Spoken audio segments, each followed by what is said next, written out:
Assalamualaikum warahmatullahi wabarakatuh. Kembali lagi di channel Portal Dimensi dan tentunya masih bersama saya Kang Slamet di sini. Kali ini Kang Slamet akan menceritakan sebuah kisah mistis yang berjudul Antasena Mahendra, Jalur Keramat Gunung Slamet. Sebelum kita masuk ke ceritanya, buat kalian yang belum subscribe channel ini, tekan tombol subscribe-nya terlebih dahulu dan tekan tombol notifikasinya agar kalian tidak ketinggalan cerita terbaru dari Portal Dimensi. Gak usah berlama-lama lagi, langsung saja kita masuk ceritanya. Antasena Mahendra, Jalur Keramat Gunung Slamet.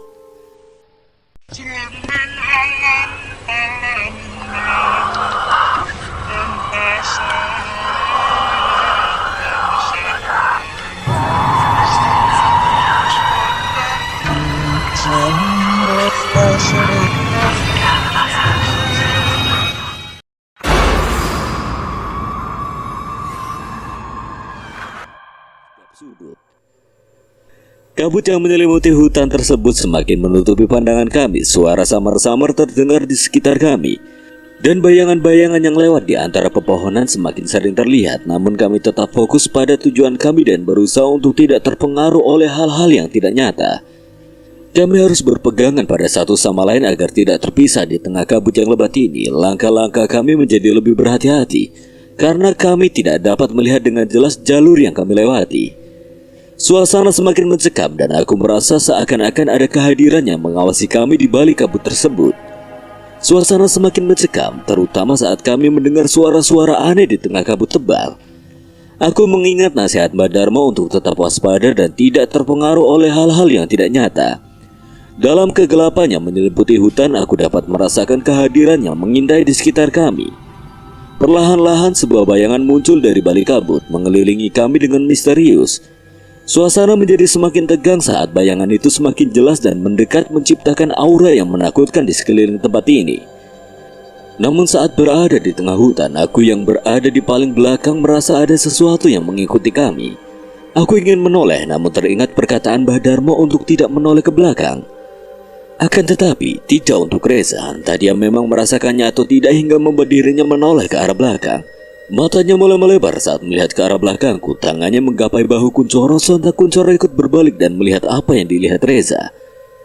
Mereka berdua terbelalak saat melihat sosok yang ada di belakangku. Spontan aku bergeser guna menghalangi penglihatan mereka. Namun terlambat, Reza dan Kuncoro yang sudah tidak bisa menahan rasa takutnya. Dengan rasa takutnya lari terbirit-birit. "Za, Coro, jangan lari!" Aku berlari ke arah yang mereka lewati, akan tetapi sejauh mataku memandang hanya kabut putih saja. Bahkan aku sendiri sampai tidak sadar kalau Aswan juga terpisah. "Aswan, Reza, kalian di mana?" "Aku di sini." Terdengar suara Aswan dari arah kananku, namun baru aku ingin menghampirinya, tiba-tiba suara teriakan kembali terdengar dari arah yang berlawanan. "Sena, aku di sini." Itu adalah suara Kuncoro. Ia terus berteriak memanggil namaku. Di sisi lain aku dibuat tambah bingung lagi tatkala mendengar suara Reza yang memanggil namaku dari arah depan. Aku benar-benar bingung. Mana yang harus kuhampiri lebih dulu? Dalam keadaan bingung dan panik, aku berusaha menenangkan diri dan berpikir dengan jernih. Aku mencoba mengingat petunjuk-petunjuk yang diberikan oleh Mbak Dharma dan berusaha mencari tahu apa yang sebenarnya terjadi. Apa yang sedang terjadi ya? Mengapa mereka memanggilku dari segala arah? Aku mencoba memusatkan pikiran dan mengingat kembali pesan-pesan dari Mbah Dharma. Dia pernah berbicara tentang hutan kabut di Gunung Slamet yang dapat mempengaruhi persepsi dan arah. Mungkin ini adalah hutannya yang maksud. Setelah mempertimbangkan dengan seksama, aku memutuskan untuk mengikuti suara Aswan yang terdengar lebih dekat. Dengan hati-hati aku melintasi kabut putih yang tebal dan berusaha memperhatikan tanda-tanda atau jejak yang mungkin ada di sekitarku. Aku berusaha untuk tetap tenang dan fokus, tidak membiarkan kebingungan menguasai pikiran. Setelah beberapa saat berjalan, akhirnya aku melihat Aswan yang berdiri di tengah kabut. Dia terlihat lelah dan kebingungan. "Aswan, aku di sini." Aswan menoleh ke arahku dengan wajah penuh kelegaan. Dia menjelaskan bahwa dirinya tadi seperti masih berjalan bersama kami, namun ketika menoleh untuk memastikannya, tidak ada siapapun di belakangnya. "Padahal tadi aku masih mendengar suara kalian yang sedang berbincang di belakangku. Aneh, Sebenarnya apa yang sedang terjadi? Jelas tadi kami tidak berbincang apapun. Aku ngerasa ada yang aneh dari tempat ini, Wan. Iya, Andra. Dari tadi juga aku berpikir seperti itu. Sekarang kita cari Kuncoro dan Reza duluan. Bahaya kalau mereka sampai terlalu jauh dari kita. Dengan hati-hati kami berdua melanjutkan pencarian kami di dalam hutan kabut yang tebal ini. Kami menelusuri setiap jalan dan membuka mata lebar-lebar untuk mencari tanda-tanda keberadaan Kuncoro dan Reza. Kami berjalan melalui pepohonan yang rimbun dan menghirup udara yang lembab. Suara gemericik air dan desiran angin hanya menambah keanehan dan misteri dalam suasana hutan ini. Reza! Coro!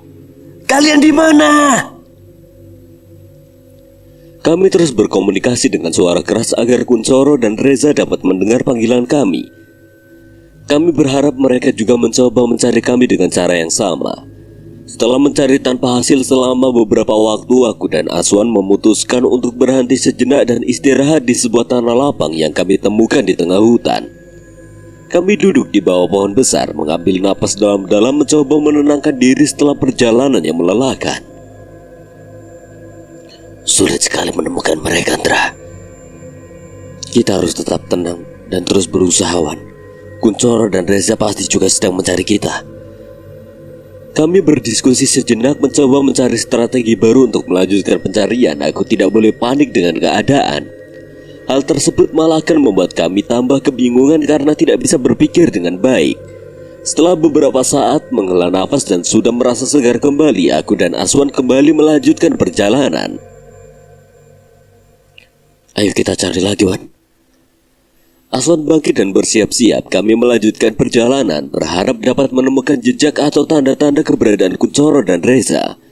Kami berjalan lebih hati-hati dan tetap berkomunikasi dengan suara keras agar suara kami dapat menembus kabut tebal dan mencapai telinga mereka yang mungkin juga mencari kami. Setiap langkah kami diiringi dengan kehati-hatian dan kewaspadaan. Tak jarang sekelebatan bayangan yang melintas di sekitar kami membuat kami semakin waspada. Suara-suara aneh mulai bermunculan. Ada desisan angin yang terdengar seperti bisikan, gemericik air yang terdengar seperti tawa, dan suara-suara aneh lainnya yang sulit untuk dijelaskan. Aku sadar bahwa hutan ini memiliki misteri dan bahaya yang mungkin mengancam kami, namun kami tidak boleh menyerah. Kuncoro dan Reza masih perlu kami temukan dan aku harus tetap berusaha mencari mereka. Kami berpegangan pada harapan bahwa kami akan menemukan jejak atau tanda-tanda keberadaan Kuncoro dan Reza. Semoga saja mereka dalam keadaan aman dan segera dapat bersatu kembali. Beberapa menit perjalanan, aku seperti merasakan suatu energi besar yang berada di depan jalur yang kulewati ini. Aku dan Aswan berhenti dengan masih menatap ke arah depan. Dra, kayaknya di depan ada sesuatu. Iya, Wan. Aku juga ngerasain tekanan yang kuat dari sana. Tetap lanjut atau cari jalan lain. Kita teruskan aja, Wan. Entah mengapa rasanya kaki ini terus mengajakku ke sana. Aswan mengangguk setuju mengikuti langkahku dengan kepercayaan. Kami membawa harapan dan tekad yang kuat dalam hati kami saat melanjutkan perjalanan menuju energi besar yang terasa di depan kami. Suara-suara aneh yang terus menghantui kami tidak membuat kami gentar. Aku tahu bahwa kami harus siap menghadapi segala halangan yang mungkin ada di depan kami. Di sisi lain, Coro, ayo cepat, jangan sampai ketinggalan. Aku dan Kuncoro terus berlari dengan nafas tersengal-sengal mencoba melarikan diri dari sosok menyeramkan tadi. Kabut tebal menyelimuti hutan ini membuat pandangan menjadi terbatas dan suasana semakin menegangkan. Mandeklah, kita terpisah dengan Indra dan Aswan. Aku menghentikan langkahku dan melihat sekeliling. Aku baru menyadari kalau kami sudah terpisah dari Mahendra dan Aswan. Loh, tadi kayaknya mereka ada di belakang, Coro. Aku juga mikirnya begitu. Tapi pas aku noleh gak ada siapa-siapa. Aku dan Kuncoro saling pandang, merasakan kebingungan dan kecemasan yang sama. Aku baru menyadari bahwa kami terpisah dengan Mahendra dan Aswan, dan tidak tahu bagaimana cara mencari mereka di tengah hutan yang gelap dan misterius ini. Namun aku tidak boleh menyerah. Aku harus tetap tenang dan berpikir dengan jernih. Terus iki piye, Sek? Tak ngombe sik. Aku duduk di tanah dan mengambil air mineral dari dalam kerilku. Beberapa teguk air mungkin bisa membuat pikiranku sedikit jernih supaya tidak salah dalam mengambil tindakan. Aku sudah beberapa kali menghadapi hal seperti ini, jadi kali ini aku harus bisa mengendalikan diri agar tidak panik. Jika terus panik, aku hanya akan membuat segalanya menjadi lebih buruk. Setelah minum dan sudah merasa sedikit tenang, aku berusaha mengingat jalur yang kami lewati sebelumnya. Aku mencoba mencari tanda-tanda atau jejak Mahendra dan Aswan yang mungkin ada di sekitar kami. Aku juga menajamkan indera pendengaranku, mencoba mendeteksi suara ataupun petunjuk yang bisa membantu kami menemukan mereka. Sementara itu, Kuncoro melanjutkan upayanya untuk mencari petunjuk dengan menggunakan indera penciumannya yang tajam. Aku melihat dengan kagum bagaimana hidungnya terus bergerak-gerak mencoba mendeteksi aroma atau bau yang mungkin terkait dengan Mahendra dan Aswan. Entah mengapa tiba-tiba ada perasaan ingin mengerjai Kuncoro untuk mencairkan suasana. Kebetulan sejak tadi perutku sedikit terasa mules karena panik. Aku berjalan ke arahnya dengan berpura-pura mencari petunjuk ke arah lain dan lewat di hadapannya. Saat berada di dekatnya, aku sedikit berjinjit supaya agak lebih dekat dengan hidungnya. Lalu dengan cepat mengeluarkan gas metena yang bersarang di perutku. Setelahnya aku berpura-pura mencari jejak sembari menahan tawa supaya dirinya tidak curiga. Kuncoro masih terus mengendus-endus. Beberapa menit kemudian kepalanya berhenti bergerak. Tidak lama setelahnya Kuncoro menghampiriku. "Sa, apa Coro? Aku harap takon. Tanya apa? Kalau di gunung nyium bau batagor wajar gak sih?" Aku masih belum menoleh ke arahnya dan berpura-pura masih mencari jejak dengan pipi yang sedikit menggelembung karena menahan tawa. Beberapa detik aku terdiam lalu menarik nafas dan mulai menjawab pertanyaan Kuncoro. "Gak cuma bau batagor, Coro. Kadang malah ada bau misoto." "Ah, masa sih? Dibilangin ngeyel. Di gunung udara bisa membawa aroma dari berbagai makanan, termasuk batagor dan misoto." "Aku baru tahu, Sah." "Ya ini aku kasih tahu." Kuncoro mengangguk mengerti dengan ucapanku. Anak ini memang kelewatan polos. Dia percaya begitu saja dengan ucapanku. "Terus kalau bau singkong bakar sering tercium di gunung juga, Sah?" "Kalau singkong bakar itu..." Aku terdiam dan tidak melanjutkan perkataanku. Mataku melebar. Perlahan aku menoleh ke arah Kuncoro yang berada di belakangku. Dia bingung mengapa aku bisa terdiam tiba-tiba dan menoleh dengan ekspresi terkejut. "Kamu kenapa, Sah? Di mana kamu nyium bau singkong bakar?" "Itu tadi di pohon sana." Kuncoro menunjuk ke arah pohon yang tidak jauh dari belakangnya menggunakan jari jempolnya. Aku pernah mendengar jika tiba-tiba ada bau singkong bakar di tempat seperti ini. Itu pertanda kehadiran sosok makhluk halus yang menyeramkan. Ku coba memastikannya dengan menggerakkan kepalaku agak ke samping supaya bisa melihat pohonnya ditunjuk oleh Kuncoro di belakangnya. Seketika aku menelan ludah saat melihat sesuatu yang ada di samping pohon tersebut. Dengkulku terasa begitu lemas, keringat mulai muncul di keningku. Sosok genderuwo berdiri tegak di samping pohon, dengan tubuh berbulu di sekujur tubuhnya dan wajah yang menyeramkan. Matanya memancarkan aura yang mencekam membuat bulu kuduku merinding. "Kenapa, Sah?" Aku tidak menjawabnya dan langsung memegang kedua bahunya lalu membalik tubuh Kuncoro ke arah pohon itu. Iku apaan, Sah? Singkong. Jadi bau singkong yang aku cium dari makhluk itu. Kuncoro dan aku saling berpandangan penuh kepanikan. Kami tidak tahu harus berbuat apa. Seolah terjebak dalam ketakutan yang melumpuhkan, genderuwo itu menggerakkan tubuhnya perlahan mendekati kami dengan langkah yang tenang dan mengancam. "Aku mau lari lagi. Kamu mau ikut gak?" "Yo ikut, Sa." Kami berdua memutar tubuh dan berlari secepat mungkin tanpa memikirkan arah yang benar atau jalan yang aman. Hanya ada satu tujuan dalam pikiran kami, melarikan diri dari sosok yang menakutkan itu. Kami berlari melalui hutan yang gelap dan lebat tanpa peduli dengan duri-duri yang menusuk kulit kami atau cabang-cabang yang menghalangi jalan. Jantungku berdegup semakin kencang. Dengan nafas tersengal-sengal kami terus berlari tanpa henti, berusaha semaksimal mungkin untuk menjauh dari sosok genderuwo yang menakutkan itu. Kabut tebal masih menyelimuti hutan, membuat pandangan kami semakin terbatas. Suara langkah kaki kami terdengar bergema di antara pohon-pohon yang rimbun. Kami merasa seperti terjebak dalam kenyataan yang mencekam dan tidak bisa melarikan diri. Waktu terasa berjalan sangat lambat saat kami terus berlari tanpa henti. Kami tahu bahwa jika kami berhenti, sosok genderuwo itu bisa mendekati kami dengan lebih cepat. Hingga akhirnya kami menemukan jalan bercabang. Kulihat ke arah belakang, genderuwo itu sudah tidak ada. Kami berhenti sejenak untuk menghela nafas dan membasahi kerongkongan yang sudah mengering akibat berlari. Aduh, kalau mendaki memang selalu dihadapkan sama kayak ginian ya, Sa? Tidak, Curu. Cuma ada yang berbeda saja dengan tempat ini. Beda gimana maksudnya? Gak ngerti aku juga. Nanti tanyain Mahendra aja lah. Dia yang lebih tahu. Kita makan dulu gimana? Siapin tenaga kalau di depan ada sesuatu lagi. Iya, Sa. Aku juga udah lapar. Kami menyantap makanan kecil dan 2 buah potong roti yang kubawa. Sejenak kami lupa dengan apa yang sudah terjadi. Meskipun situasinya masih tidak pasti, kami berdua merasa lega bisa beristirahat sejenak dan mengisi perut kami. Setelah selesai mengisi perut, kami berdiri dan menatap ke arah 2 jalur yang ada di hadapan kami. Gimana, Sa? Kita mau lewat kanan atau kiri? Mending coba dicek dulu. Kamu cek yang sebelah kanan, aku ngecek yang sebelah kiri. Kuncoro mengangguk. Kami berjalan beberapa langkah untuk mengecek jalur.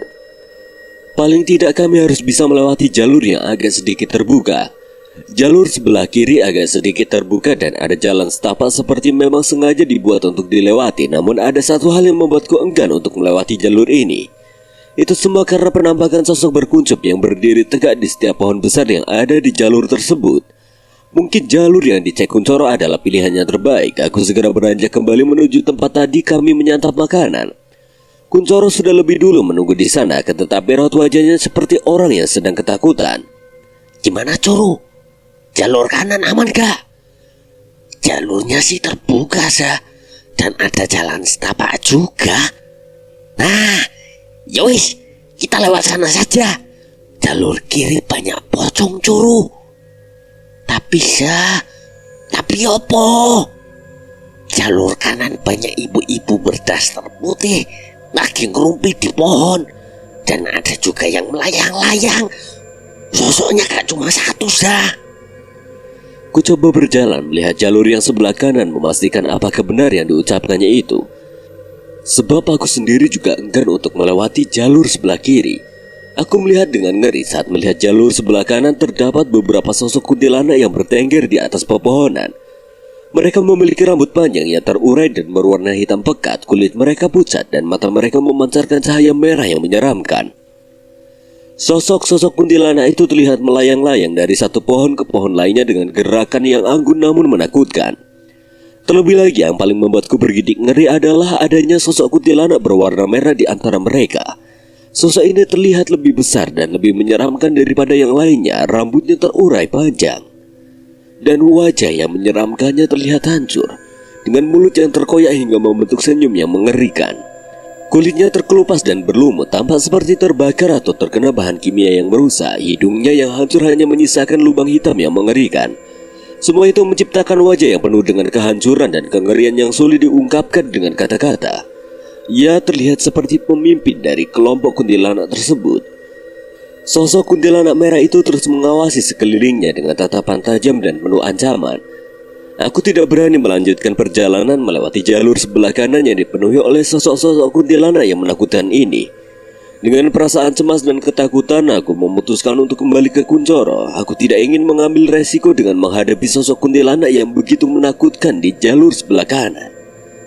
Gimana, Sa? Mau aku gak mau lewat sana. Terus kita mau lewat mana? Gak mungkin juga kan kalau kita balik ke jalan sebelumnya. Benar yang dikatakan Kuncoro, tidak mungkin juga kami kembali melewati jalur yang sebelumnya, sebab di sana juga ada sosok genderuwo yang mengerikan. Aku jadi semakin bingung harus kemana. Kiri kanan kami terdapat jurang yang cukup tinggi. Tidak mungkin juga kami menuruni jurang tersebut. Nantinya kami malah semakin jauh dari Hendra dan Aswan. Kami berdua saling pandang mencari solusi di tengah kebuntuan ini. Aku merasa kepanikan semakin menghimpit. Tetapi aku harus tetap tenang agar bisa berpikir dengan jernih.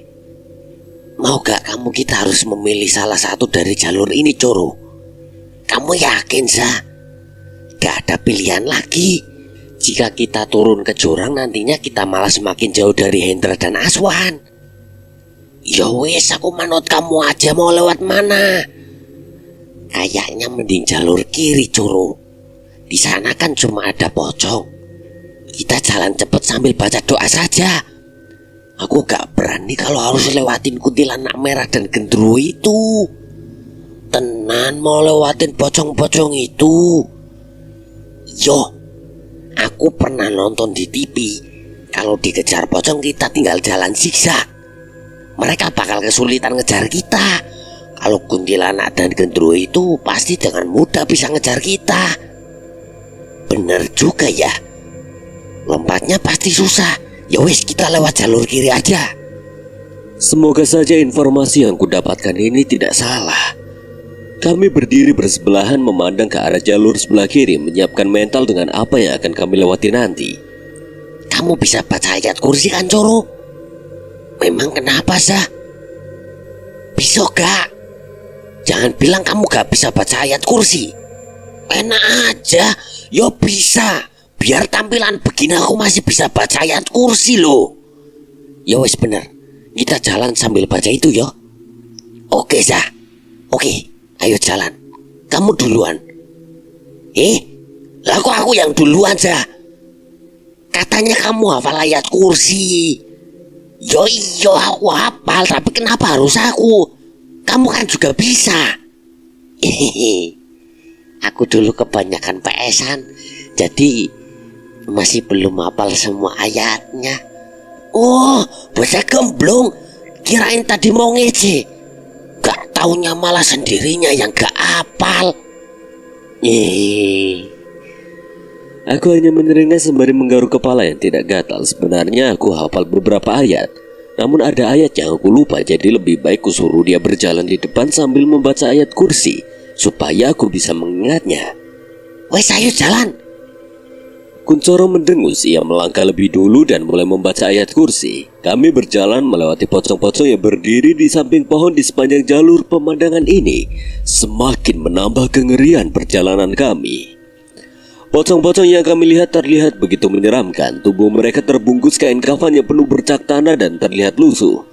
Dengan tangan dan kakinya terikat rapat, wajah mereka yang hitam dan penuh koreng menampilkan sepasang mata yang memancarkan cahaya kehijauan yang menyeramkan. Beberapa dari mereka terlihat memiliki luka-luka di tubuh, menambah kesan mengerikan dari penampakan mereka. Saat kami berjalan melewati mereka, pocong-pocong itu terlihat tidak bergeming sedikit pun. Mereka hanya berdiri dengan sikap yang menakutkan. Suasana yang tercipta begitu mencekam dan penuh dengan aura mistis yang sulit dijelaskan dengan kata-kata. Kami berusaha untuk tetap tenang dan terus membaca ayat kursi guna menjaga keberanian saat melewati pocong yang menyeramkan ini. Meskipun rasa takut meliputi pikiran, kami tetap berusaha untuk melangkah maju dengan keyakinan bahwa kami akan selamat dari bahaya yang mengintai.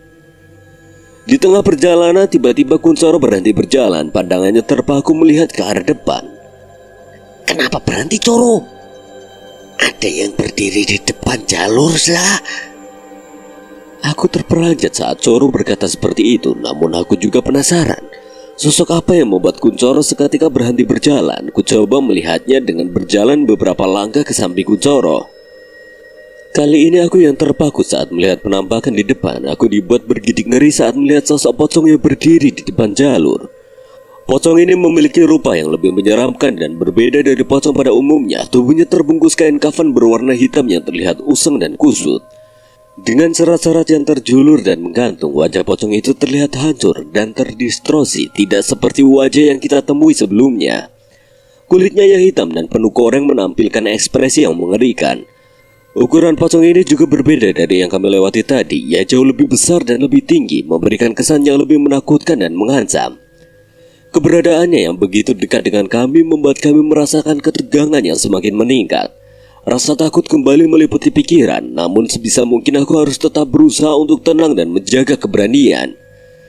Gimana, Sah? Terus jalan aja Coro, kita minta perlindungan Yang Maha Kuasa. Kamu jalan duluan yo. Aku menoleh ke arah Kuncoro lalu memberinya sebuah anggukan. Kami melangkah maju dengan hati-hati, sembari terus membaca ayat kursi untuk menjaga keberanian. Meskipun langkah-langkah kami terasa berat dan penuh dengan ketegangan, kami tetap berusaha untuk melangkah maju dengan keyakinan bahwa kami akan selamat dari bahaya yang mengintai. Saat berpapasan dengan pocong tersebut, Kuncoro mengambil selat jalan sebelah kanan, sedangkan aku mengambil selat jalan sebelah kiri. Pocong tersebut masih diam saja. Kami melangkah melewatinya. Aku tidak berani melirik ataupun menoleh untuk melihatnya. Keringat sebiji jagung membasahi kening kami. Kami terus melangkah menjauhi pocong tersebut, tetap berusaha untuk tetap tenang meskipun hati kami berdegup kencang. Suasana yang tercipta begitu mencekam dan penuh dengan ketegangan. Ketika kami sudah cukup jauh dari pocong itu, kami akhirnya berhenti sejenak untuk mengambil napas. Kuncoro dan aku saling menatap dengan ekspresi kelegaan dan rasa syukur. Kami merasa terbebas dari bahaya yang mengintai, setidaknya untuk saat ini. Za, kayaknya kita gak bisa lama-lama di sini. Ucap Kuncoro tiba-tiba dengan pandangan yang mengarah ke jalur yang barusan kami lewati. Aku yang sedang membasahi tenggorokan dengan air mineral masih belum menggubris perkataan Kuncoro. Za, ayo Za, kita pergi dari sini. Kuncoro panik, ia terus menepuk-nepuk bahuku. Sontak aku menoleh ke arahnya lalu mengikuti arah ia memandang. Mataku mulai melebar saat melihat apa yang dilihat oleh Kuncoro. Spontan aku berdiri. Ayo Coro, pelayu. Ucapku yang sudah mengambil start lebih dulu. Za, tungguin.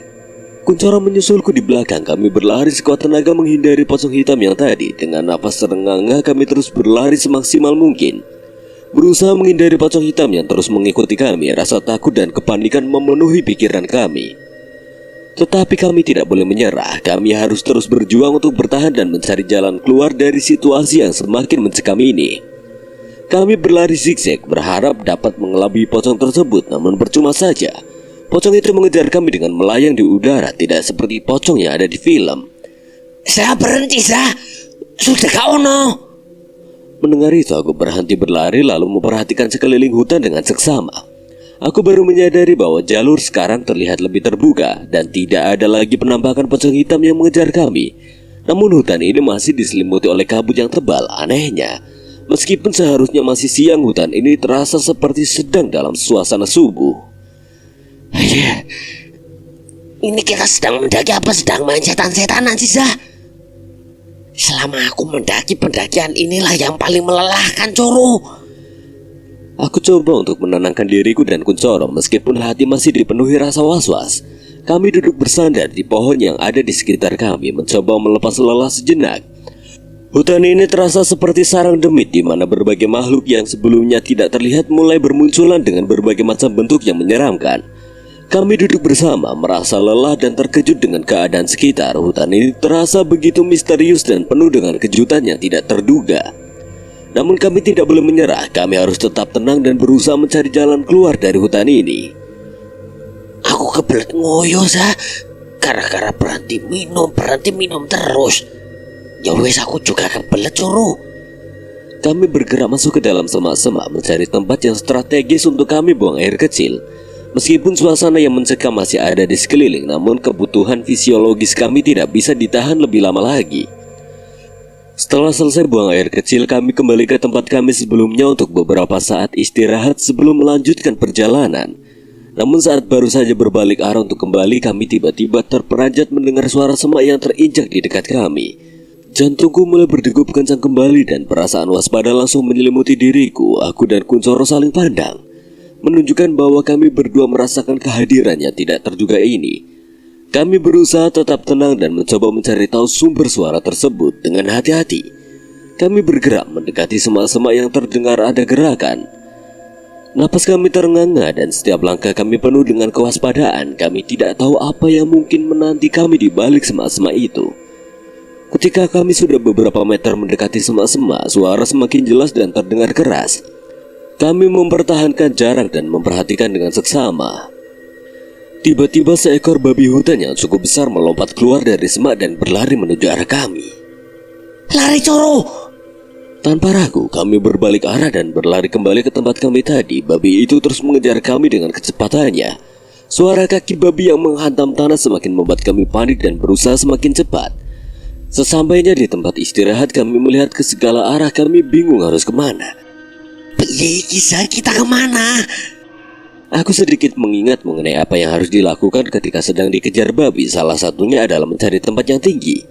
Kami tidak bisa terus berlari dengan beban yang kami bawa. Babi itu pasti bisa mengejar kami. Naik ke pohon itu, Coro. Aku tolongin, ja. Sikilku lunyu. Aku mengulurkan tanganku untuk membantunya naik ke atas pohon. Babi yang mengejar kami semakin dekat. Kuncoro mulai panik. Sekuat tenaga aku membantunya naik, tapi Kuncoro masih saja terpleset karena permukaan sepatunya yang basah. Babi yang mengejar kami sudah berjarak 3 meter dari tempat kami. Karena sudah kepalang panik, akhirnya Kuncoro melepas sepatunya dan memanjat dengan cepat. Beruntung masih tepat waktu sebelum babi itu sampai. Kami bernapas lega karena berhasil menghindari bahaya yang mengancam. Meskipun Kuncoro harus melepas sepatunya, hal itu jauh lebih baik daripada menjadi santapan babi hutan. Kami duduk di atas pohon mencoba untuk tenang dan bernapas dengan normal. Keadaan masih penuh dengan ketegangan, tapi setidaknya kami sementara aman dari kejaran babi. Setelah menunggu beberapa menit, babi itu pergi setelah mencium sepatu Kuncoro. Ia masuk kembali ke dalam hutan, namun kami tetap duduk di atas pohon, mencoba untuk tenang dan bernapas dengan normal. Meskipun keadaan masih penuh dengan ketegangan, setidaknya kami sementara aman dari kejaran babi itu. Kami memperhatikan dengan seksama ke arah babi yang pergi setelah mencium sepatu Kuncoro. Setelah beberapa menit, babi itu benar-benar menghilang ke dalam hutan. Namun kami masih tetap berada di atas pohon, tidak berani untuk turun. Ketakutan masih menghantui pikiran kami. Kami takut bahwa babi itu bisa saja kembali ke tempat kami berada jika kami turun dari pohon. Kami memutuskan untuk tetap berada di atas pohon, memperhatikan sekeliling dengan hati-hati. Kayaknya sudah aman, ja. Iya, Coro, ayo kita turun. Aku turun kembali disusul Kuncoro yang melompat dari pohon. Kurasa situasi saat ini sudah benar-benar aman. Kuncoro memakai sepatunya kembali, sedangkan aku masih melihat-lihat sekitar. Udah, ayo saya lanjut. Kuncoro sudah selesai memakai sepatunya kembali. Kami akan kembali melanjutkan perjalanan mencari Mahendra dan Aswan. Baru saja mengangkat kaki untuk melanjutkan perjalanan, tapi tiba-tiba suara semak-semak yang tersibak terdengar dari arah kanan hutan. Kami saling pandang dengan mata yang melebar, merasa tegang dengan kemungkinan bahaya yang ada di depan kami. Tanpa berpikir panjang, aku segera memanjat pohon lagi untuk mencari perlindungan. Kuncoro yang baru saja selesai memakai sepatunya melepasnya kembali dan ikut memanjat pohon dengan cepat. Kayaknya babinya masih di sekitar sini, Coro. Memang dasar celeng. Suara dari semak-semak semakin jelas, tapi masih samar. Aku mencoba mendengarkan dengan seksama dan menyadari bahwa langkah kaki yang terdengar bukan hanya satu, tapi ada suara lain yang mengikuti dengan cepat.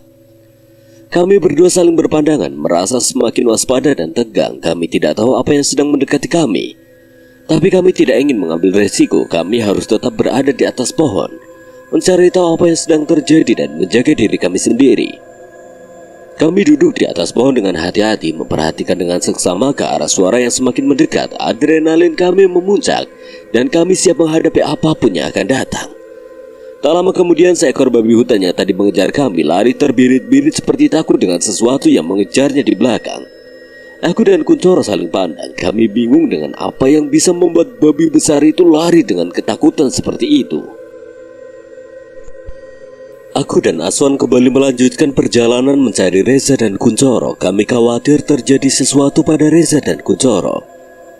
Ditambah lagi adanya energi intimidasi besar yang aku rasakan membuat kekhawatiran kami semakin mendalam. Aku menyadari bahwa energi yang aku rasakan ini berasal dari sosok yang masih jauh di atas sana. Namun kami tidak bisa membiarkan kekhawatiran menghalangi langkah kami untuk mencari mereka berdua. Kami terus melangkah dengan hati-hati mencari jejak atau tanda-tanda keberadaan Reza dan Kuncoro. Kami harap bahwa mereka dalam keadaan aman dan segera dapat kami temukan. Setiap langkah kami diikuti dengan kegelisahan dan kecemasan. Suara-suara hutan yang terdengar semakin mengintensifkan ketegangan yang kami rasakan. Waktu yang terus berlalu dan kami tidak menemukan tanda-tanda keberadaan Reza dan Kuncoro. Kekhawatiran kami semakin merasuki pikiran. Kami memutuskan untuk istirahat sejenak di sebuah percabangan jalur. Suasana di hutan ini terasa sangat aneh. Banyak sosok-sosok yang bermunculan di sekitar kami membuat kami semakin waspada. Seluruh hutan terlihat berkabut dan langit terlihat seperti waktu subuh. Mereka di mana, Yandra? Aku diam melamun memandang ke arah langit. Aku pernah merasakan langit yang seperti waktu subuh ini sebelumnya. Aswanya penasaran dengan apa yang sedang aku lakukan, spontan ikut memandang ke arah langit. Kenapa, Yandra? Langit seperti waktu subuh ini, sama seperti waktu aku diajak oleh Mbak Sumilir ke alam kedua Gunung Merapi, Wan. Maksud kamu, berarti sekarang kita berada di sisi lain Gunung Selamat. Aku merasa hutan ini hanya pembatas saja untuk menuju tempat batu itu berada. Aku bercerita pada Aswan kalau aku pernah diberitahu bapakku kalau gunung memiliki tingkatan di setiap bagiannya. Seperti bagian bawah atau di awal pendakian masih bisa dikatakan cukup aman. Rintangan sebenarnya dari seorang pendaki adalah saat sampai di bagian tengah antara puncak dan base camp. Semua makhluk halus yang mengganggu akan begitu terasa ketika mencapai bagian tengah gunung. Di situ pendaki akan mendapatkan sebuah hambatan dengan menampakkan diri, menghasut agar mental down lalu menyerah untuk sampai di puncak, hingga membuat mereka tersesat. Dan titik yang paling aman di sebuah gunung justru adalah di bagian puncaknya. Walau di sana masih ada makhluk tak kasat mata, namun mereka tidak akan mengganggu kita. Bisa dikatakan kalau puncak tempatnya jin baik berada. Tapi wallahu alam, aku tidak membenarkan hal tersebut, namun hanya sebagai pengetahuan saja. Aswan mengangguk mengerti. Selesai istirahat dan meminum beberapa teguk air mineral, kami berdiri dan akan melanjutkan pencarian. Kita ambil jalur mana, Yandra? Coba kamu cek ke kanan dulu dan aku kiri. Kami beranjak dan memeriksa jalur mana yang akan kami lewati. Kulihat dari kejauhan, mataku menangkap beberapa sosok putih berkuncup sedang berdiri di samping pohon di sepanjang jalur kiri. Akan tetapi area jalurnya semakin terbuka. Jalur kanan gimana, Wan? Banyak kuntilanak antara di jalur sebelah kanan. Jalannya sih sedikit terbuka. Jalur kiri gimana? Sama, Wan. Jalurnya juga semakin terbuka tapi banyak pocongnya. Terus mau lewat mana? Aku berpikir sejenak dan mencoba memposisikan diri sebagai Kuncoro dan Reza, mengira-ngira jalur mana yang akan mereka lewati. Sekilas aku berpikir jika Reza pasti akan memilih jalur sebelah kiri yang dipenuhi pocong. Aku yakin anak itu pasti memiliki pemikiran di luar nalar, seperti memikirkan hal yang akan terjadi pada mereka jika dikejar oleh sosok yang ada di jalur. Kayaknya kita ambil jalur kiri aja, Wan. Aku yakin Reza pasti berpikir kalau mereka dikejar lebih baik dikejar pocong ketimbang kuntilanak. Anak itu pasti berpikir pocong akan berjalan melompat sehingga mereka bisa melarikan diri. Berbeda dengan kuntilanak. Bener, Dra. Dengan tingkahnya itu pasti dirinya bakal memilih jalur kiri. Aswan memiliki pendapat yang sama denganku. Akhirnya kami memutuskan melalui jalur sebelah kiri. Kami tidak takut melewati sosok-sosok berkuncup itu, mungkin karena memang sudah terbiasa. Tak jarang beberapa pocong menghadap ke arah kami seperti sedang menakut-nakuti kami. Namun kami masih tidak gentar, malah justru kami seolah seperti memasuki rumah hantu yang setannya hanya bohongan. Di tengah perjalanan, aku dan Aswan dikejutkan dengan sosok pocong yang berdiri di depan jalur. Bentuk pocong itu tidak seperti biasanya. Ukurannya jauh lebih besar dan berwarna hitam. Dra, itu pocong cemani ya? Mana ada? Emang kamu kira ayam? Habisan dari atas sampai bawah hitam semua. Mungkin kebanyakan main layangan. Aswan tertawa saat aku berucap seperti itu. Entah mengapa kami malah menjadikan pocong itu sebagai lelucon. Mungkin karena kami tahu mengapa dirinya bisa menjadi hitam seperti itu. Simba pernah memberitahuku jika ada sosok-sosok yang berbeda dari yang lainnya. Sosok itu semasa hidupnya banyak melakukan kesalahan dan penganut ilmu hitam. Dengan santainya kami melewati sosok itu dengan penuh keyakinan, seolah-olah tidak terpengaruh oleh keberadaannya. Entah mengapa saat melewatinya aku merasa sosok itu melirik. Mungkin dirinya heran dengan kami yang biasa saja saat dirinya menampakkan diri. Beberapa meter berjalan menjauh, aku menoleh ke arah pocong yang kami lewati tadi, namun pocong tersebut sudah tidak ada lagi. Aku melanjutkan perjalanan kembali mengikuti arah jalur setapak yang semakin terbuka, namun dengan kabut yang masih menyelimuti segala penjuru hutan. Aswan berhenti berjalan, pandangannya menghadap depan samar. Dari dalam kegelapan muncul seekor babi hutan yang lumayan besar. Itu siluman atau celeng beneran, Dra? Kayaknya celeng beneran, Wan. Dra, ikuti aku dari belakang ya. Kamu mau ngapain, Wan? Belum sempat menjawab pertanyaanku seketika Aswan berlari ke arah celeng tersebut hingga membuatnya berbalik arah lalu lari terbirit-birit. Aswan masih mengejarnya sedangkan aku mengikutinya dari belakang. Kulihat celeng itu melompati semak-semak dan berlari lebih kencang lagi untuk menghindari dari Aswan.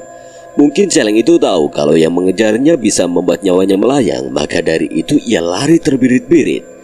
Saat sudah tidak lagi terlihat, Aswan berhenti di sebuah tanah yang sedikit lapang. Kamu ngapain, Wan, capek-capek lari kayak gitu? Kalau ketemu celeng gede kayak gitu, kita harus lebih dulu nyerang, Dra, sebelum celeng itu nyerang kita. Ada-ada aja kamu, Wan. Aku tertawa kecil saat Aswan berkata seperti itu, tapi jika dipikir kembali perkataannya itu memang terbukti. Celeng itu langsung lari terbirit-birit saat Aswan mengejarnya. Saat berada di tempat ini aku merasakan perasaan aneh. Entah mengapa aku seperti merasa sedang diawasi. Namun saat aku memperhatikan ke segala penjuru hutan, aku tidak menemukan sosok apapun. Dra, lihat itu. Aswan menunjuk ke satu arah yang ada sebuah pohon yang lumayan besar. Di bawahnya ada sebuah sepatu yang tidak asing bagiku. Itu kan sepatu kamu yang kamu kasih Kuncoro kan, Dra? Aku segera menghampiri ke pohon tersebut untuk memastikan kalau itu memang sepatu yang kuberikan pada Kuncoro atau bukan. Namun saat kami sudah berjarak 1 meter dari tempat sepatu itu berada, pohon yang kami lihat itu bergerak-gerak. Aku dan Aswan saling pandang dan memberi kode anggukan untuk mengeceknya bersama. Kami berdua mengarahkan pandangan kami ke arah atas pohon. Hendra! Seseorang melompat ke arahku sembari berteriak memanggil namaku. Kini orang yang satunya pun melompat ke arah Aswan. Sembari memanggil namanya juga, aku dan Aswan sedikit terkejut dengan Reza dan Kuncoro yang tiba-tiba melompat dari atas pohon lalu memeluk kami. Reza, Coro, kalian kemana aja? Dan kenapa bisa ada di atas pohon?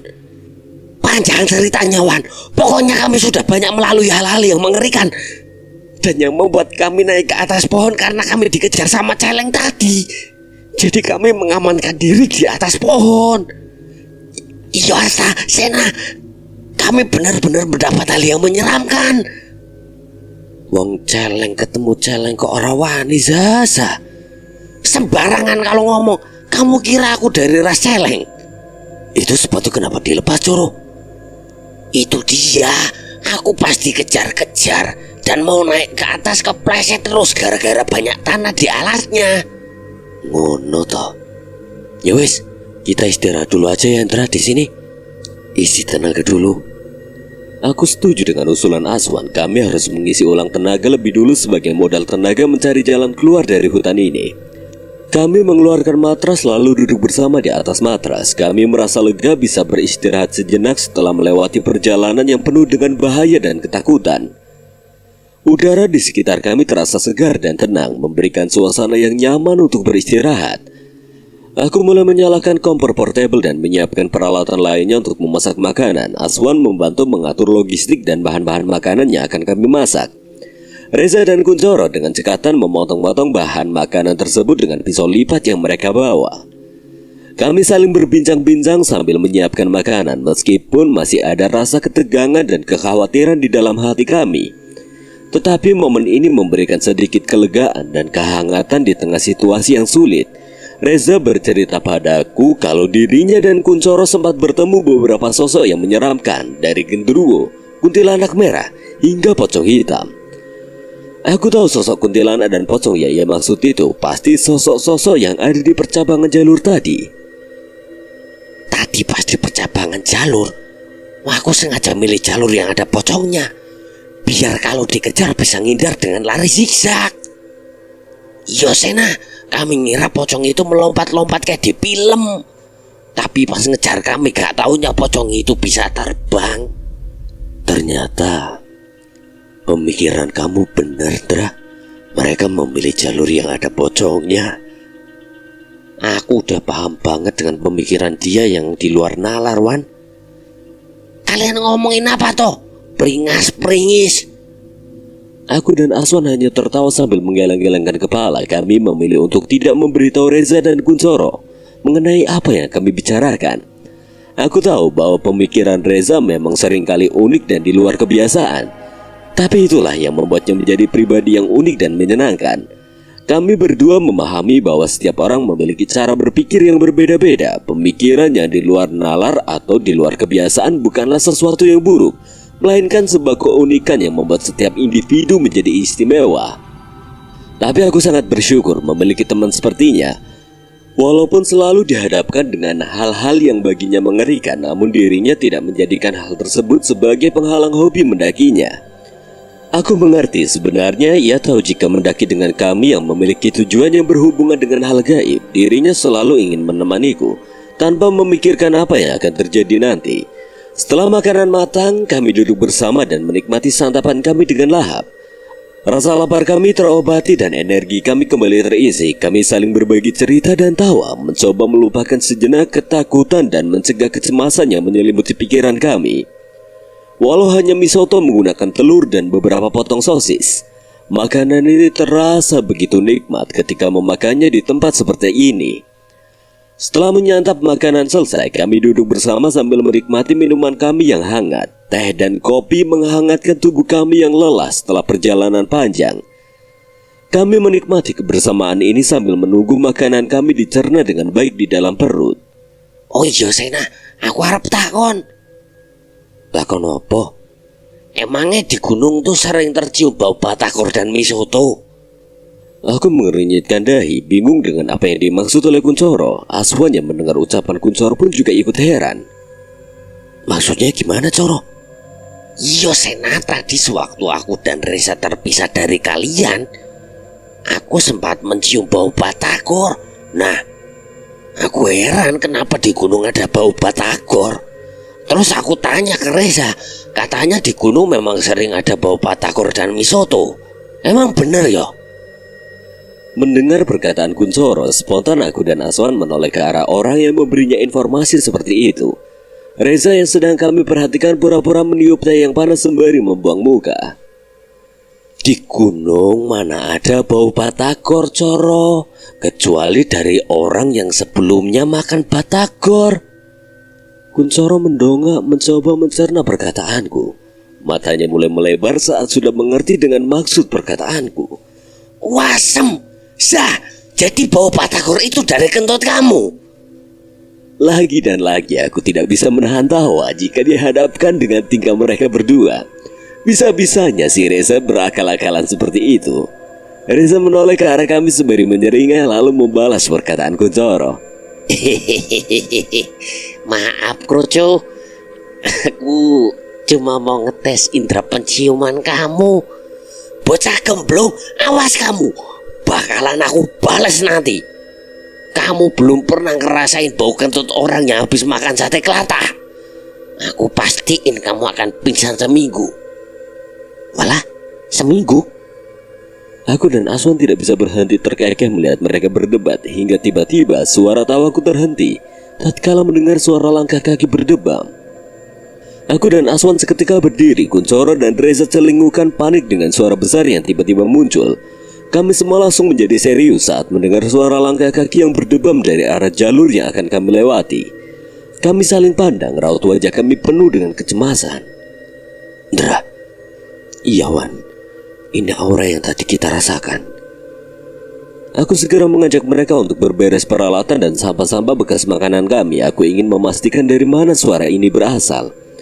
Setelah selesai beberes, kami langsung berjalan menuju suara itu berasal. Aku harus tetap waspada apabila sosok itu tiba-tiba muncul di hadapan kami. Dengan hati-hati kami berjalan menuju arah suara yang terus berdengung. Setiap langkah kami diambil dengan kehati-hatian, siap untuk menghadapi apapun yang mungkin menunggu di depan. Kami bergerak perlahan melalui pepohonan dan semak-semak, mencoba untuk tidak membuat suara yang terlalu berisik. Tidak ada kata-kata yang terucap di antara kami, tetapi raut wajah kami memperlihatkan kecemasan dan kewaspadaan. Ketika sampai di ujung jalan, aku terkejut melihat apa yang sedang terjadi di sana. Dua orang pria berpakaian serba hitam sedang bertarung melawan sosok raksasa yang menghalangi jalan. Aku memicingkan mata lebih tajam. Aku pernah melihat mereka sebelumnya. Dua orang pria berpakaian serba hitam ini adalah Gareng dan Cokro yang datang ke rumah Mbah Darmo semalam. Aku teringat dengan cakaran yang ada di mata salah satu dari mereka. Rasa penasaran dan kekhawatiran segera memenuhi pikiranku. Tanpa berpikir panjang, aku memberitahu teman-temanku tentang pengamatan ini. Mereka juga terkejut dan langsung memperhatikan pertarungan yang sedang berlangsung di depan mata kami. Sosok raksasa itu terlihat sangat kuat dan tangguh. Dia melawan dengan kekuatan yang luar biasa, mampu menghindari serangan-serangan dari kedua pria itu. Namun, pria-pria tersebut juga tidak kalah gigih. Mereka terus mencoba melumpuhkan raksasa itu. Itu raksasa apa, Dra? Aku rasa raksasa itu adalah Buto yang menjaga hutan ini. Buto? Kenapa makhluk seperti itu masih ada, Ndra? Aku kiranya ada di pewayangan saja. Aku juga kurang paham. Ini juga pertama kalinya aku melihat sosok seperti ini. Ini kali pertamanya aku melihat sosok sebesar itu. Jika bisa mengirakan mungkin tingginya 15 meter, raksasa tersebut memiliki tubuh yang besar dan berotot. Dengan kulit yang keras dan berwarna kecoklatan, matanya yang tajam dan giginya yang tajam menambah kesan menakutkan. Sementara itu pertarungan antara raksasa buta itu dan kedua pria terus berlanjut. Kedua pria itu berusaha semaksimal mungkin untuk melawan raksasa tersebut, menggunakan segala kekuatan yang mereka miliki. Serangan dan pukulan mereka terus menghujami tubuh raksasa, namun tampaknya sulit untuk melumpuhkannya. Kami terus memperhatikan pertarungan itu dengan perasaan campur aduk. Rasa takut dan kagum bercampur menjadi satu. Apa cuma itu kemampuan kalian? Salah satu orang yang memiliki bekas luka di matanya terlihat begitu kesal saat buta itu mengejeknya. Dirinya mengeluarkan benda tertutup kain lusuh yang sebelumnya aku rasakan memiliki aura hitam yang pekat. Keris. Kenapa, Ndra? Keris itu diselimuti aura hitam yang begitu pekat, Wan. Aku ngerasa kalau itu bukan pusaka sembarangan. Keris Kologeni. Wajahmu terlihat lucu dengan ekspresi terkejut seperti itu. Aku Jologandru, sang penguasa hutan, tidak pernah takut dengan apapun. Buta itu kembali menyerang Gareng dengan kepalan tangannya yang besar. Gareng menghindar yang mengeluarkan keris dari warangkanya. Aku dapat melihat dengan jelas aura hitam yang begitu besar dari keris tersebut. Aku merasa tegang dan penasaran dengan kekuatan keris Kologeni yang digenggam oleh Gareng. Aura hitam yang begitu besar dari keris tersebut membuatku semakin yakin bahwa ini bukanlah pusaka sembarangan. Gareng dengan penuh keberanian melawan serangan-serangan dari Buto Jolo. Dia mengayunkan kerisnya dengan keahlian yang luar biasa, menghasilkan serangan-serangan yang mematikan. Setiap serangan yang dilancarkan oleh Gareng menghasilkan ledakan dan kekuatan yang luar biasa. Buto Jolo terlihat terkejut dan agak gentar menghadapi kekuatan yang dimiliki oleh Gareng dan keris Kologeni. Namun dia tidak menyerah begitu saja. Buto Jolo terus melawan dengan kekuatan yang dimilikinya, mencoba untuk melumpuhkan Gareng. Pertarungan antara Gareng dan Buto Jolo semakin memanas. Aku dan teman-temanku terus memperhatikan dengan kagum dan tegang. Entah mengapa aku merasa kekuatan dari Buto itu tidak bisa ia gunakan dengan maksimal. Ada sesuatu yang terasa aneh, seakan-akan ada pembatas pada kekuatannya. Setelah pertarungan yang sengit, Gareng mencoba melakukan serangan terakhir untuk melumpuhkan Buto itu. Sepintas aku dapat melihat dirinya membaca mantra, lalu menggoreskan kerisnya ke arah Buto itu. Namun Buto Jolo menangkisnya menggunakan tangannya hingga menciptakan luka goresan yang berwarna hitam di tangannya. Raksasa itu terjatuh dengan gemuruh yang mengguncang tanah di sekitarnya. Gareng bersiap untuk memberikan serangan penutup untuk raksasa yang sudah tidak berdaya itu. Namun Cokro menahannya dan mengatakan kalau kekuatannya harus disimpan untuk menghadapi macan gaib yang menjaga batu panca biru. Gareng dan Cokro meninggalkan raksasa yang sudah tidak berdaya itu dan melanjutkan kembali perjalanannya. Siapa mereka sebenarnya, Ndra? Mereka adalah Gareng dan Cokro. Kedua orang itu memiliki tujuan yang sama dengan kita, mencari batu panca biru. Untuk apa mereka mencari batu itu? Aku juga kurang tahu, Wan. Yang pasti menurut Mbah Darmo, kita tidak boleh membiarkan batu itu jatuh ke tangannya. Terus bagaimana? Kita kejar mereka? Tidak perlu, Wan. Mereka memiliki pusaka yang cukup berbahaya. Jika kita berhadapan dengannya secara langsung, kita akan bernasib sama dengan raksasa itu. Aku berpikir sejenak mencoba mencari solusi terbaik menghadapi Gareng dan Cokro secara langsung. Dengan kekuatan pusaka mereka yang berbahaya, tidak akan menjadi pilihan yang bagus. Kami harus mencari cara lain untuk mencapai tujuan kami. Kita coba hampiri buta itu, mungkin dia memiliki informasi mengenai jalur tercepat untuk sampai di tempat batu itu berada. Serius kamu mau ke sana, Ndra? Nanti kalau dimakan gimana?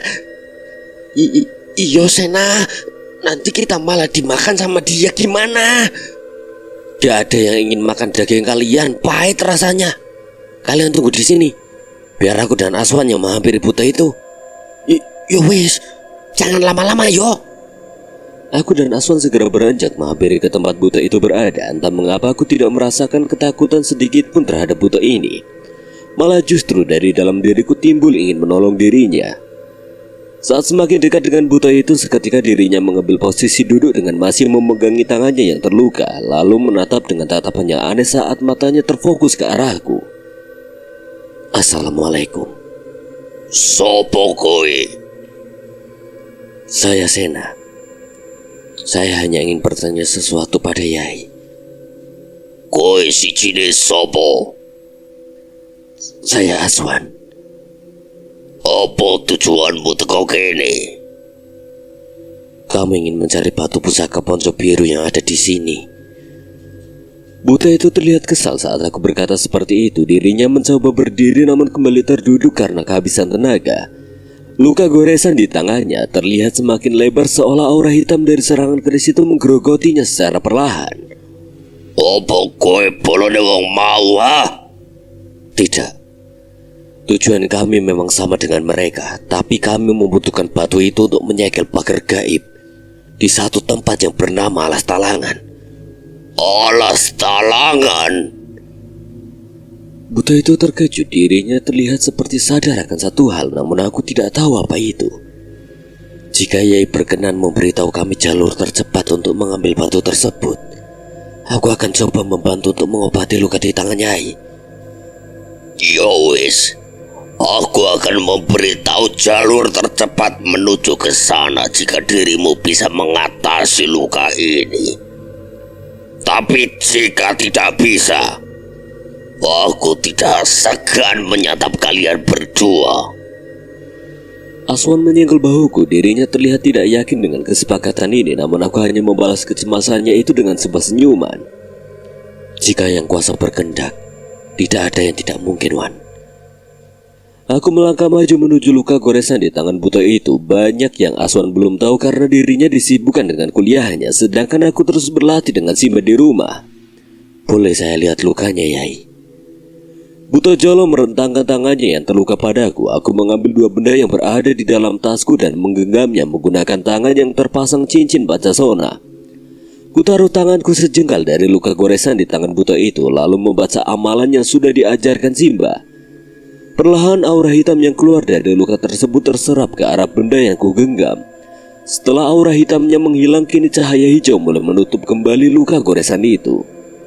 Aswan terkejut aku bisa melakukan hal yang sama dengan yang dilakukan Simba saat menolong Lastri.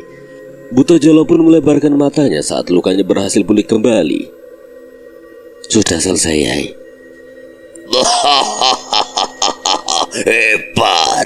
Hebat sekali.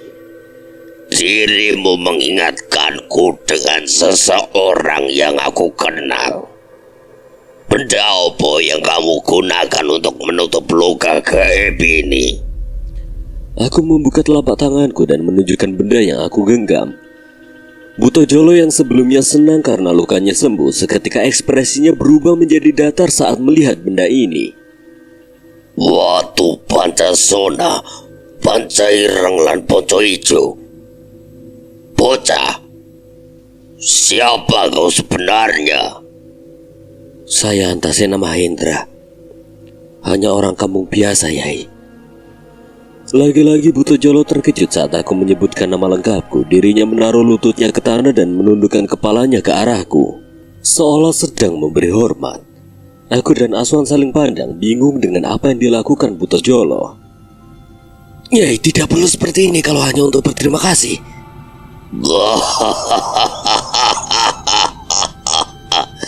Akhirnya orang keturunan sahabatku datang ke sini.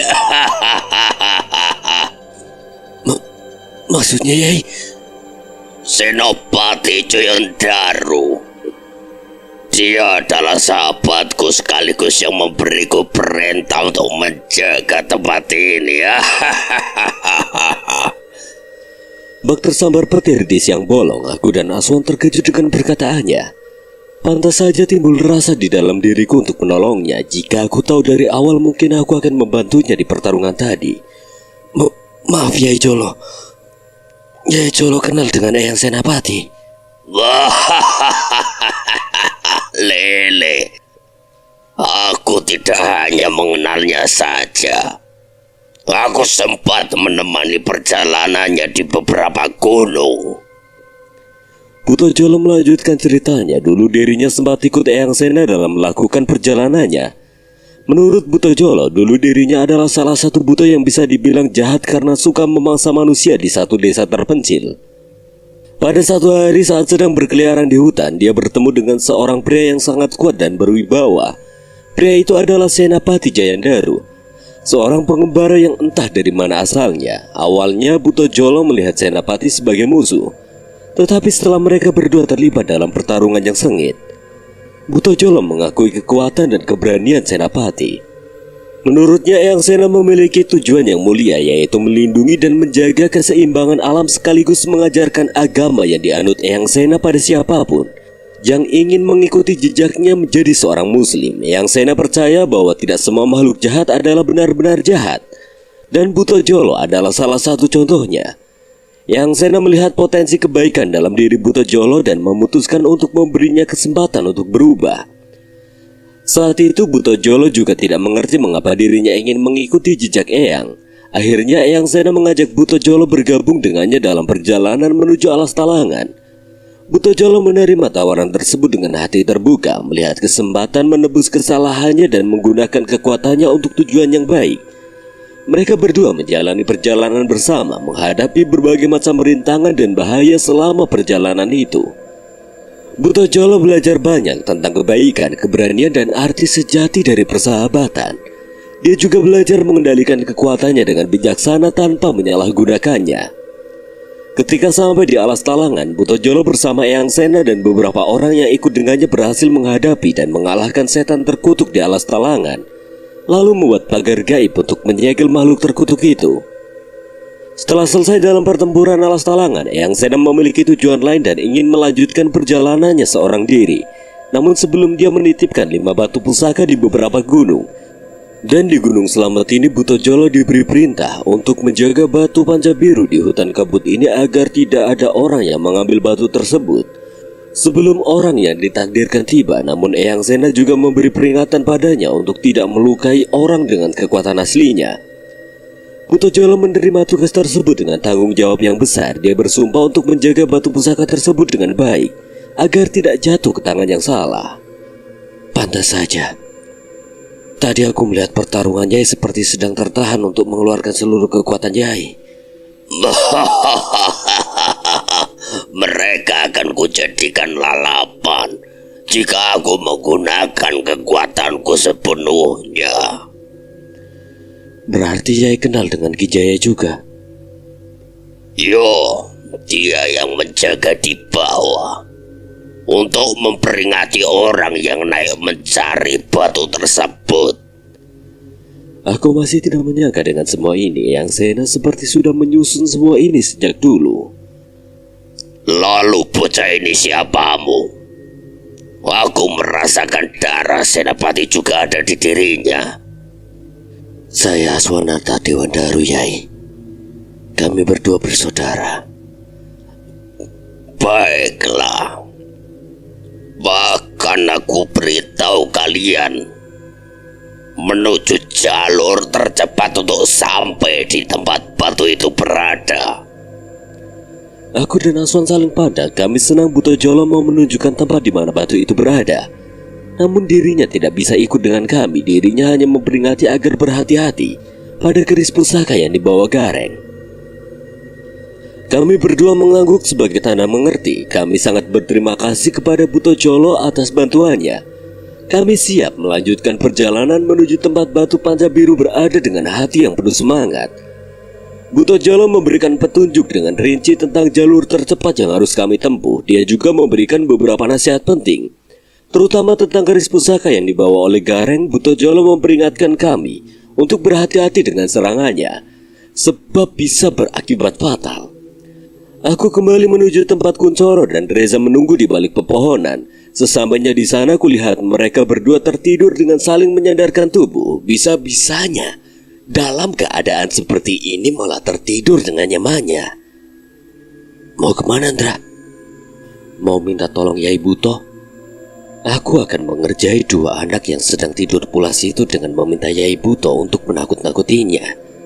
Yai Buto dengan senang hati ingin membantuku. Dia mulai berdiri dan menghampiri ke tempat Reza dan Kuncoro tidur. Sedangkan aku dan Aswan bersembunyi di balik pepohonan yang tidak jauh dari tempat mereka tidur. Buto Jolo mulai menundukkan kepalanya yang besar supaya bisa lebih dekat dengan Reza dan Kuncoro.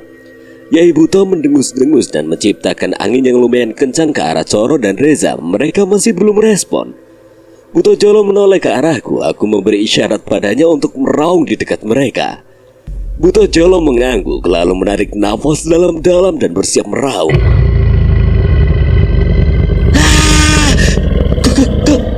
Gosila! Suara raungan Buto Jolo benar-benar begitu kencang hingga bergema ke seluruh penjuru hutan dan membuat burung-burung berterbangan. Ampun, jangan makan saya. Daging saya pahit, makan saja dia. Jangan saya. Daging saya kurang enak. Udah kadaluarsa. Mereka menangkupkan kedua tangan memohon untuk tidak dijadikan santapan Buto Jolo. Kami keluar dari balik pepohonan sembari tertawa terbahak melihat rambut mereka yang jabrik dengan memasang wajah seperti orang yang ingin nangis. Kalian beto, tolongin. Ini aku mau dimakan, malah tertawa. Senasta, tolong. Malam minggu aku udah buat janji mau ngajak Serintel makan sate kelata. Aku dan Aswan menghampiri mereka berdua yang sudah merengek meminta tolong. Buto Jolo menyeringai ke arahku menunjukkan taring-taring yang besar dari dalam mulutnya. Reza dan Kuncoro masih menatap ngeri ke arah Buto Jolo. Lagian disuruh nunggu malah enak-enakan tidur. Ngantuk, Wan. Nungguin kalian lama banget. Ya sabar, ini kenalin dulu namanya Buto Jolo. Salam kenal, Mbah. Menungso sing lemah iman yo ngono kuwi cah. Tuh, dengerin. Kalau disuruh ngaji dan ngejalani kewajiban, yang tekun. Kalau imannya lemah kamu bakal jadi makanan demit. Nah, iku bener cah. Makhluk sebongsoku sangat senang dengan orang yang tidak beriman.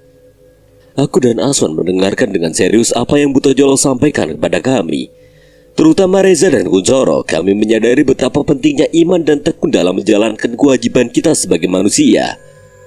Buto Jolo memberikan nasihat yang berharga tentang pentingnya menjaga pikiran dan hati dari pengaruh negatif. Dia mengingatkan kami bahwa makhluk halus sebangsanya seringkali mencoba mempengaruhi manusia yang tidak beriman untuk melakukan hal-hal buruk atau membuatnya malas dalam menjalankan kewajiban.